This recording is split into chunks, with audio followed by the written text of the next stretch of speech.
Hello friends, hope कि आप सभी लोग बहुत ही अच्छे होंगे। जैसा कि आप लोग सभी जानते हैं कि मैं अपने वीडियो की शुरुआत करने से पहले कुछ मोटिवेशनल टॉक्स करता हूं, वो इसलिए कि सीखने से पहले, कुछ समझने से पहले अपने आप को चार्ज अप कर लूँ, वार्म अप कर लूँ। तो डियर फ्रेंड्स, आज का जो मोटिवेशनल टॉक्स है वो बेसिकली मेरे कुछ वैसे फ्रेंड्स के लिए जो काफ़ी ज़्यादा डिमोरलाइज हो गए कि जिसे कहीं भी कुछ नहीं होता ना, वो रेलवे में आ जाते हैं। ऐसा नहीं है मेरे भाई, ऐसा नहीं है मेरे दोस्त। आप जहाँ भी हैं, किस कंडीशन में, चाहे जहाँ भी रहें, आपके पास अपॉर्चुनिटी आती है and you can do far better in your life. Dear friends, तो आप समझ लीजिए कि आज का जो मोटिवेशनल टॉक्स होने वाला है वो बेसिकली आप ही को ध्यान में रख कर होने वाला है कि भूल जा अपने बीते हुए कल को, तू खुद पर विश्वास कर। कि भूल जा अपने बीते हुए कल को, तू खुद पर विश्वास कर। तेरा आने वाला कल खुद ब खुद बदलेगा, तू बस मेहनत कर अपने आज पर। नमस्कार दोस्तों, मैं Milind Kushwaha, motivational speaker, teacher, content and आपका अपना dear friends. Welcome to all of you officers कलम। डियर फ्रेंड्स, आज का जो बेसिकली टॉपिक है वो है ट्रैफिक अकाउंट्स का टॉपिक, जिस पर आज हम लोग डिस्कस करेंगे, कुछ सीखेंगे और समझेंगे। उससे पहले मैं आपको एक बार फिर से रिमाइंड करवा देना चाहता हूं कि YouTube पर बहुत सारे चैनल हैं जो कि अपेंडिक्स 3A का शॉर्ट नोट्स प्रोवाइड करवाए हैं। तो वो कुछ दौर और था और आज का दौर कुछ और है। यहाँ पर आपको बिल्कुल अपडेटेड ऑब्जेक्टिव क्वेश्चन का अपडेट मिलता है, क्योंकि हमारा जो फोर्थ कमिंग अपेंडिक्स 3A का एग्जामिनेशन है वो ऑब्जेक्टिव बेस्ड होगा। एक बार फिर से रिमाइंड बार बार करवा रहा हूँ, वो इसलिए ताकि आप बिल्कुल मेंटली प्रिपेयर हो जाए कि हमें ऑब्जेक्टिव क्वेश्चन पर पूरा कमांड कर लेना है। डियर फ्रेंड्स, यहाँ तक कि ये भी सर्कुलर आ चुका है कि जो LDC 30% का जो एग्जामिनेशन होता है वो भी अब ऑब्जेक्टिव बेस्ड ही होगा। तो हर दृष्टि से देखें, किसी भी व्यू से यदि देखा जाए तो हम लोग का जो प्रिपरेशन है वो ऑब्जेक्टिव क्वेश्चंस को लेकर होना चाहिए। और आपको इस चैनल पर बिल्कुल ऑब्जेक्टिव बेस्ड क्वेश्चन का एक अपडेट मिलता है जो कि आपके तैयारी में बिल्कुल चार चांद लगा देगा। आप चाहें तो फर्स्ट अटेम्प्ट में ये अपेंडिक्स 3A के एग्जामिनेशन क्रैक कर सकते हैं। तो dear friends, don't kill that time and let's begin.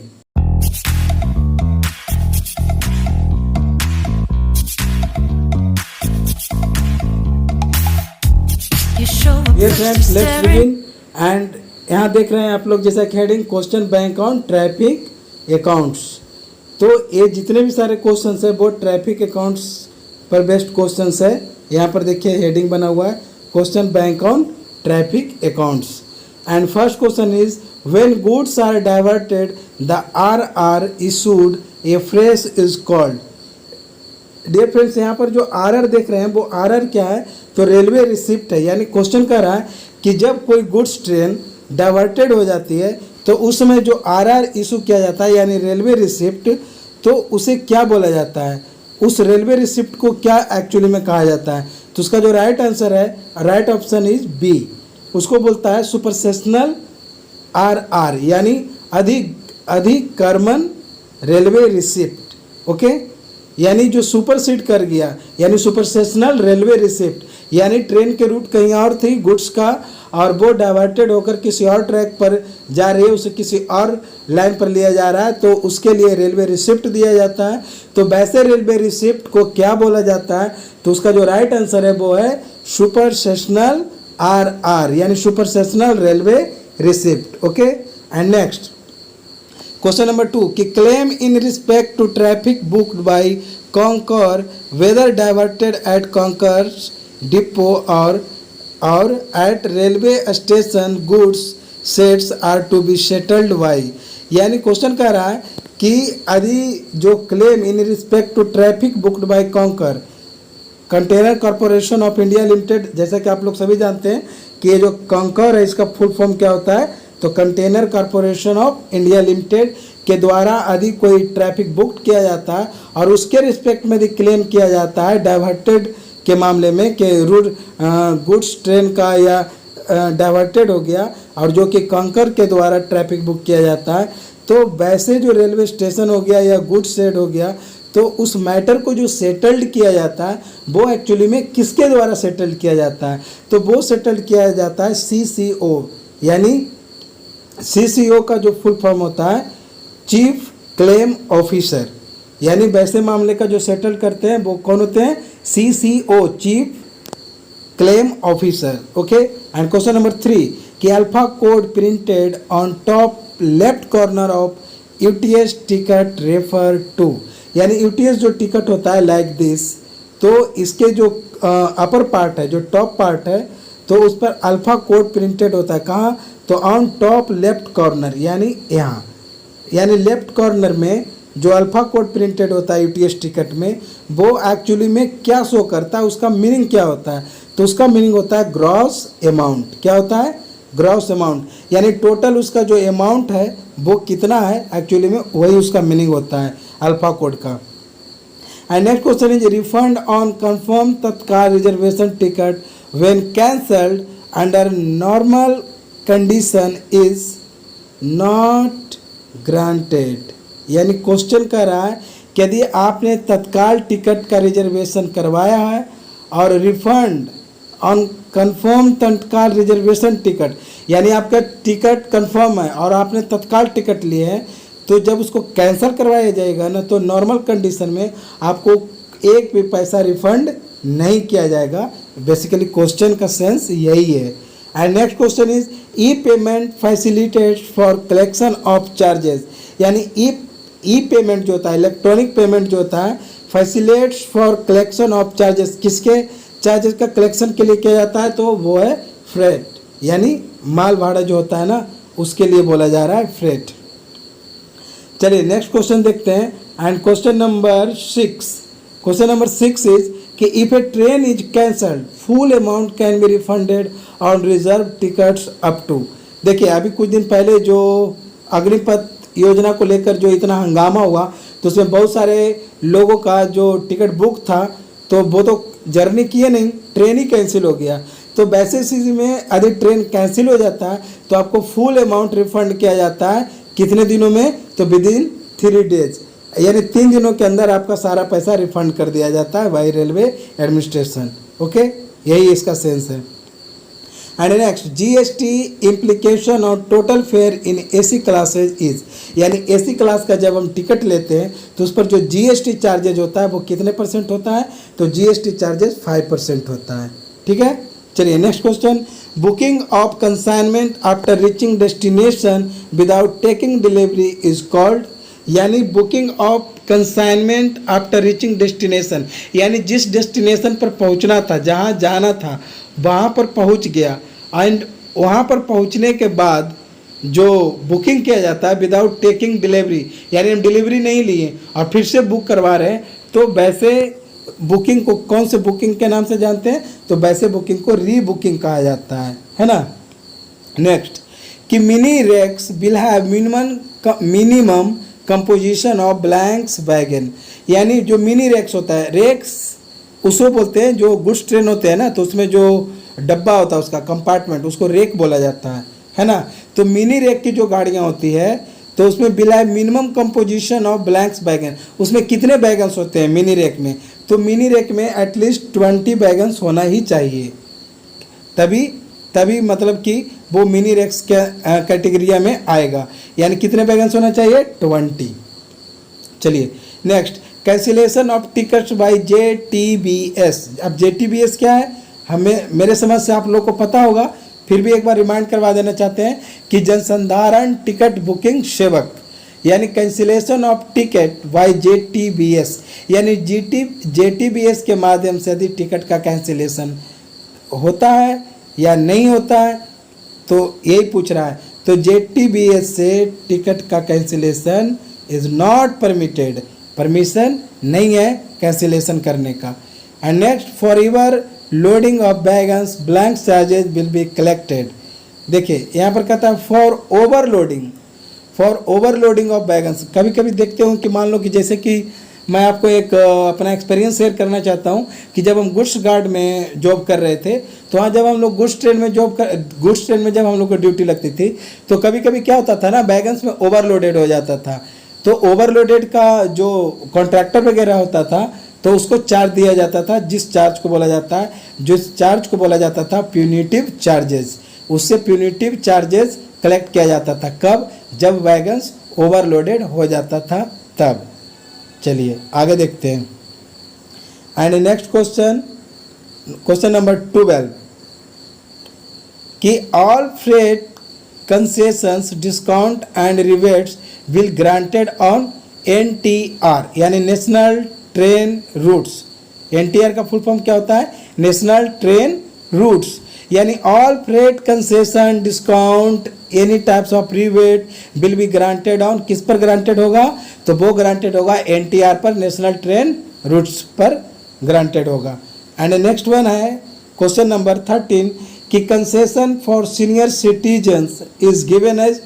अच्छा डियर फ्रेंड्स, यहाँ पर सीनियर सिटीजन का मेंशन हुआ है, तो आपको पता होगा कि सीनियर सिटीजन जेंट्स में कितने एज हो जाएगा तो वो सीनियर सिटीजन के कैटेगरिया में आएंगे, और लेडीज यदि कोई है तो उनका कितना एज हो जाएगा। तो माय डियर फ्रेंड्स, यदि कोई जेंट्स है और उनका एज 60 ईयर्स हो जाता है तो वो सीनियर सिटीजन के कैटेगरिया में आएंगे, और यदि कोई लेडीज़ है, महिला है और उनका एज 58 ईयर्स है तो वो सीनियर सिटीजन के कैटेगरी में आते हैं। तो वैसे सीनियर सिटीजन के लिए जो टिकट में जो कंसेशन होता है तो वो कंसेशन कितने होते हैं और किस ट्रेन में होते हैं? तो उसका जो राइट आंसर है वो है option A, 30% in all cases in male and express trains only. यानी जो कंसेशन की बातें होंगी वो मेल एंड एक्सप्रेस ट्रेन में होगी, और वो कितने होगी? यानी 30% डिस्काउंट हो जाएगा। यानी आप समझ रहे होंगे 100 रुपीज़ यदि उसका कॉस्ट है टिकट का तो उसमें 30% लेस हो जाएगा, यानी आपको यू विल हैव टू पे ओनली 70 रुपीज़, है ना। तो यहाँ पर से हम लोग क्या जाने कि सीनियर सिटीजन मेल्स के लिए 60, फीमेल के लिए 58 वर्ष एज होना चाहिए, और उनको जो कंसेशन दिया जाएगा वो मेल एंड एक्सप्रेस ट्रेन्स में ओनली कंसेशन दिया जाएगा, और वो कंसेशन कितने परसेंट तक होंगे? तो वो होंगे ओनली 30% तक। ओके, चलिए नेक्स्ट देखते हैं। एंड नेक्स्ट क्वेश्चन इज 14 कि error sheet prepared in blank copies where outstanding branch is available in divisional office. यानी ईरर सीट जो होता है माय डियर फ्रेंड्स, वो 4 कॉपी में यानी 4 कॉपीज़ में उसे प्रिपेयर किया जाता है ईरर सीट को, जो कि एक स्टेशन के पास रहता है, और एक जो पैसेंजर होता है उसके पास होता है, एक टिकट कलेक्टर के पास होता है, और एक एडमिनिस्ट्रेशन के पास होता है। ये 4 कॉपी में ईरर सीट बनाया जाता है, और ये 4 सीट प्रिपेयर किया जाता है जो कि डिविजनल ऑफिस में सेफ होता है। ठीक है, चलिए नेक्स्ट देखते हैं। MPA कंसिस्ट ऑफ, यानी MPA में क्या क्या होता है? तो inward goods traffic of station. Inward और आउटवर्ड समझ रहे होंगे, इनवर्ड जो आ रहा है, आउटवर्ड जो जा रहा है। तो inwards goods traffic of station, यानी किसी भी स्टेशन में जो इनवर्ड गुड्स है, यानी जो स्टेशन की ओर आ रहे हैं, तो वहाँ पर MPA consist of inward goods traffic. चलिए आगे देखते हैं question number 16। And question number 16 is paid statement consist of. अब पेड स्टेटमेंट में क्या होता है? देखिए अभी हम लोग पढ़ें क्या, MPA कंसिस्ट ऑफ, और यहाँ पर देख रहे हैं पेड स्टेटमेंट कंसिस्ट ऑफ, तो outward goods traffic of station. यानी स्टेशन से जब आउटवर्ड गुड्स ट्रैफिक होता है, यानी बाहर की ओर, स्टेशन से बाहर कोई गाड़ी जा रही है गुड्स ट्रेन, तो वहाँ पर पेड स्टेटमेंट्स का मेंशन किया जाता है, paid statements. Okay, and next question number 17 कि in E payment blanks agreement is entered for collecting freight.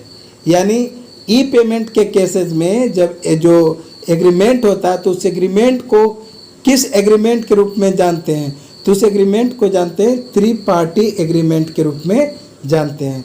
यानी in E payment tripartite agreement is entered for collecting freight. यानी फ्रेट का भाड़ा का कलेक्शन करने के लिए ई पेमेंट के थ्रू जो एग्रीमेंट होता है ना, उस एग्रीमेंट को त्रिपार्टी एग्रीमेंट के नाम से जानते हैं। ओके, चलिए एंड क्वेश्चन नंबर 18 देखते हैं। क्वेश्चन नंबर 18 है कि after comparing MPA with delivery book the entries copied from MPA to delivery book are called. यानी MPA में उसका आदि एंट्री हो जाता है तो वैसे एंट्रीज को बोला जाता है फोर्स्ड एंट्रीज, फोर्स मतलब समझ रहे हैं ना, ज़बरदस्ती, मतलब उसमें फोर्सली उसको एंट्री करवाया जाता है। And next question is wharfage charges collected on. Dear friend, जैसा कि टॉपिक का नाम है ट्रैफिक अकाउंट्स, तो इससे ट्रैफिक से जुड़ा हुआ क्वेश्चन है। और वारफेयर चार्जेस क्या होता है और डैमरेज चार्जेस क्या होता है, तो परहैप्स आपको पता नहीं होगा, लेकिन ये चूँकि मैं बता सकता हूँ कि ये चूँकि ट्रैफिक से रिलेटेड क्वेश्चन है, तो मैं गुड्स गार्ड्स में था, तो बारफेज चार्जेस हम लोग कलेक्ट करते थे और डैमरेज चार्जेस भी कलेक्ट करते थे। तो ये जो क्वेश्चन, दो क्वेश्चन जो है ना, बारफेज और डैमरेज, तो बेसिकली बारफेज चार्जेस जो होता है ना वो पर डे बेसिस पर होता है, और डैमरेज चार्जेस जो होता है ना वो पर आवर बेसिस होता है। यानी मान लो कि कोई साइडिंग है, मान लीजिए कि स्टोन का साइडिंग है और गुड्स ट्रेन वहाँ पर लगी हुई है और उसमें स्टोन्स का मतलब कि लोडिंग हो रहा है, तो लोडिंग हो गया और कॉन्ट्रैक्टर्स का पता ही नहीं है, और वो एक दिन गाड़ी नहीं ले गया, 2 दिन रह गया साइडिंग में, 3 दिन रह गया, तो जितने दिन होते हैं ना, तो पर डे के हिसाब से कुछ चार्जेस दिया जाता है। तो वैसे चार्जेस को बारफेज चार्जेस बोला जाता है, और जो डैमरेज चार्जेस होते हैं ना वो पर आवर बेसिस पर होता है। यानी मान लीजिए कि स्टोन्स का पूरा लोडिंग हो गया और मान लीजिए कि 5 या 6 आवर्स डिले वहाँ पर से गाड़ी निकली, तो ये जो वहाँ पर उनको जो कॉन्ट्रैक्टर है उसको डैमरेज चार्जेस पे करना होता है, जो कि पर आवर बेसिस पर उसको पे करना होता है। तो बेसिकली बारफेज चार्जेस और डैमरेज चार्जेस यही है। चलिए नेक्स्ट देखते हैं। क्वेश्चन नंबर है कि e payment is possible only at blank location. तो ई पेमेंट जो है ना, e payment is possible only at TMS location, यानी TMS लोकेशन पर ही ई पेमेंट पॉसिबल है। एंड नेक्स्ट क्वेश्चन नंबर 22 कि congestion charges are levied for traffic booked to blanks countries.